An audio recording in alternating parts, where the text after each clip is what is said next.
acho que todo movimento ou todo segmento sociocultural, ele não pode ser taxado, não pode ser taxativo. Você não pode colocar como o sistema hippie de uma forma fechada, senão você quebra o sistema. Você não pode colocar o punk como uma forma fechada, senão você quebra o sistema. Se você for ver por localidades, seu raciocínio está errado. Se você ver centralmente, seu raciocínio está certo. Entendeu? Então, como é isso? Às vezes o cara não tinha informação nenhuma. Isso depende, cara, de berço. É a hora que o cara nasce.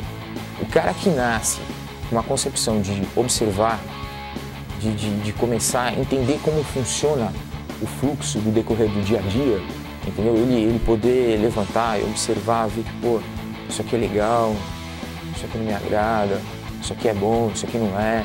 Se o cara tem essa consciência de tranquilamente ele poder observar o que está ao redor dele, o que vem além do horizonte, ele vai ser um cara que, independentemente de ter um livro na mão, de ter um processo de escola, de escolaridade, ele vai ter um discernimento, entendeu?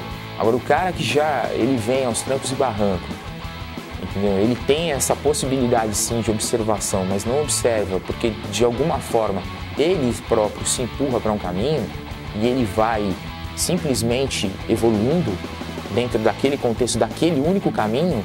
Aí você não tem como discernir isso. Às vezes o cara pode ser um puta cara estudioso, um puta cara informado, mas que ele não tem a reflexão. Ele pode ser um puta de um cara, não sei o que, não tem reflexão nenhuma. Quantos caras que você tem aí que são pós, que são MBA, que sabem tudo e ficam 24 horas na frente do computador jogando o dia inteiro, entendeu? O cara tem uma puta cultura, tem um puta discernimento e tá lá jogando.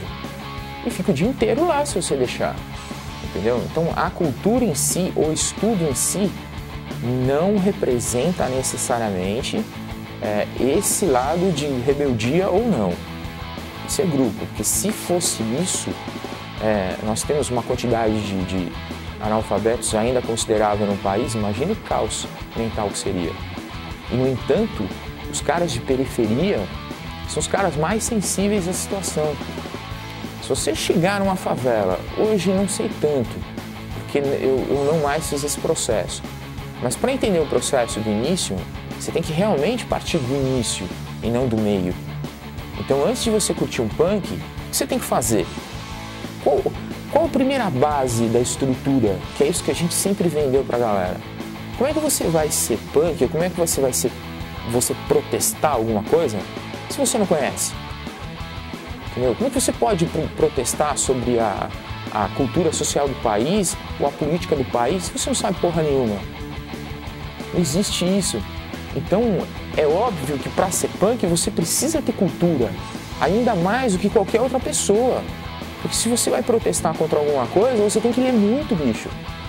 Você tem que entender muito de economia, você tem que entender muito de psicologia, de sociologia, você tem que entender muito de geografia para saber como é que funciona, você tem que saber a história do seu país, porque senão você não tem como protestar, entendeu? Então, você ter argumento, para eu ter argumento para falar para você, ó, meu, o que você está fazendo aqui é inválido, eu preciso ler sua história antes, eu preciso saber de onde surgiu essa ideia, por que veio a sua ideia, qual o resultado da sua ideia. Aí eu vou chegar para você e falar, meu, sua ideia está errada. Dentro do que eu entendo, sua ideia está errada.